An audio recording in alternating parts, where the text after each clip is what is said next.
The story of whatever you wish for. Part 2. Getting everything you ask for.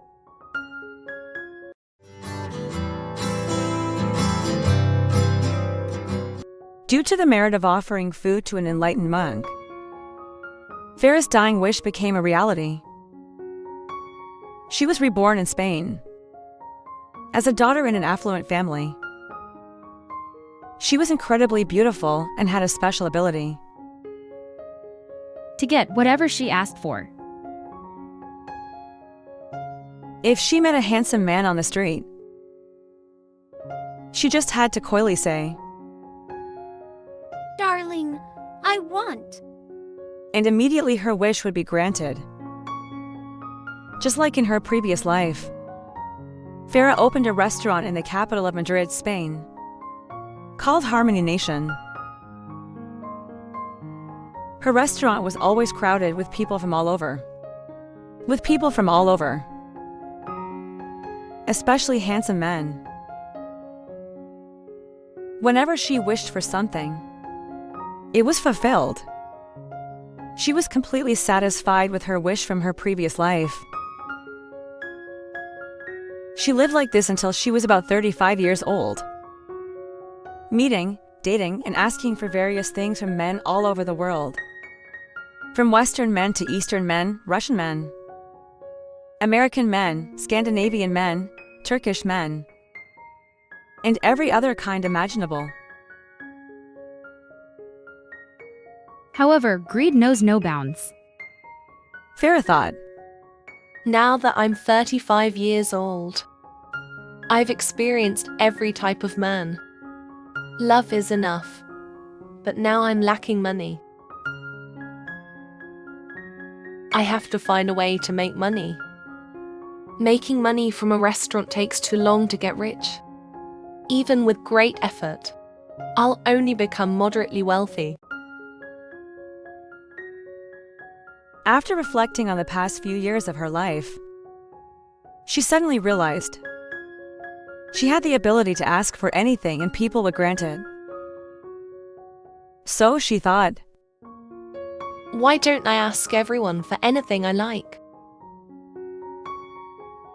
at that time, the King of Spain was about to pass away. He was a very generous and wise person. When he knew he was dying, he decided to divide his wealth in half. One half for inheritance, and the other half to be distributed to the people. Farah heard this and felt elated, because all she had to do was ask King for. She was very confident in her ability to ask for things. So Farah quickly went to meet the king. With her exquisite beauty, Farah easily passed all obstacles to meet the king. She respectfully said, "Please, Your Majesty." Let me have the property that you intend to give to the people. The king didn't understand why, but he felt very persuaded.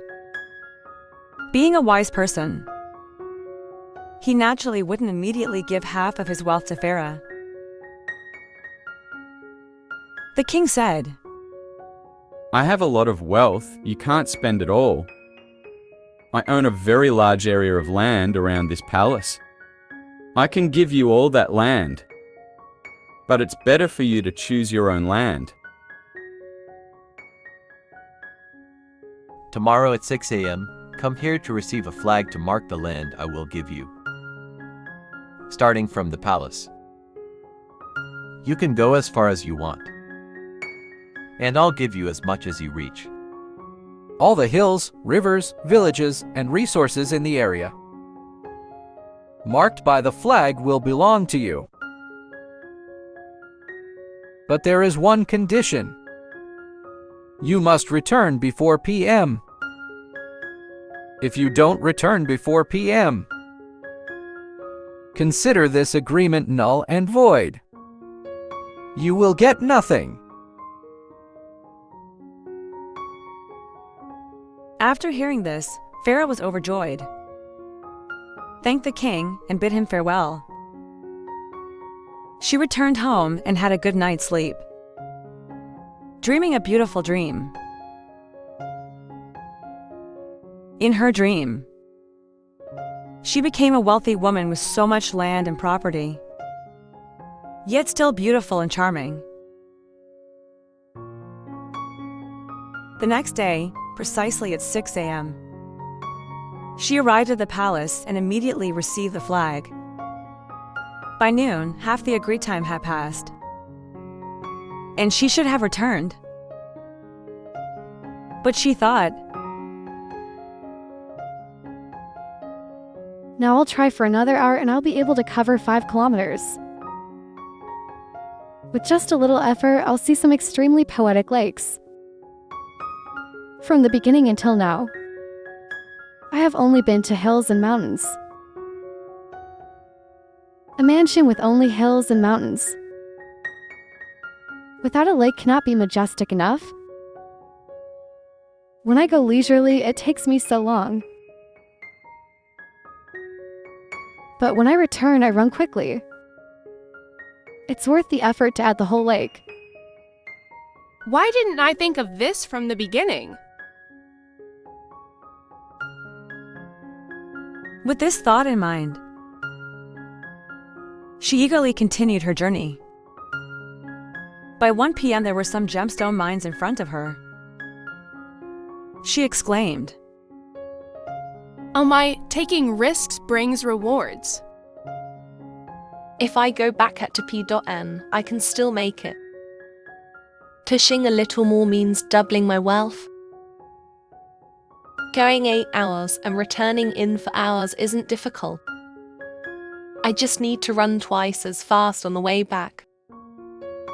I can do it. I'll try my best. I'll make it. So she continued for another hour. By 2 p.m, her greed surged again and she thought, If I can double my wealth by pushing a little more, why not triple it? Because if I walk 1 more kilometer, I'll get all the mountains, forests, and land. Then I'll be able to enjoy wealth in the future.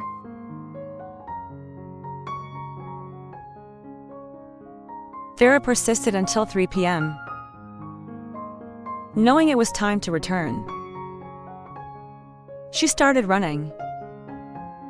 She ran and ran. But because she had exerted too much energy on the way and was driven by greed, only focusing on moving forward without eating or drinking anything, she couldn't maintain the triple speed she had on the way there. Finally, exhausted, she fell into the canyon and died. Before dying, while barely alive, she thought, In this life of mine, just because of a little miscalculation, I would have enjoyed wealth, but now I'm lying here. I wish in my next life I will always have the living conditions I desire. As she thought, a kind and plump monk appeared, radiating light, and asked compassionately, There are 2 conditions in life that people often dream of. One is to feed the whole world, and 2 is to be fed by the whole world. Now, I'll let you choose for yourself. How do you want your next life to be? After realizing that she had worked so hard and achieved nothing, and now had to feed the whole world, she knew she couldn't bear it. Farah said earnestly, Monk, please let me become the one who is fed by the whole world. Just as she fulfilled her wish, she breathed her last. To be continued. Everyone, guess what my next life will be like when I wish for the whole world to raise me? We will post part 3 soon. Subscribe to the channel, turn on the notification bell so you don't miss part 3.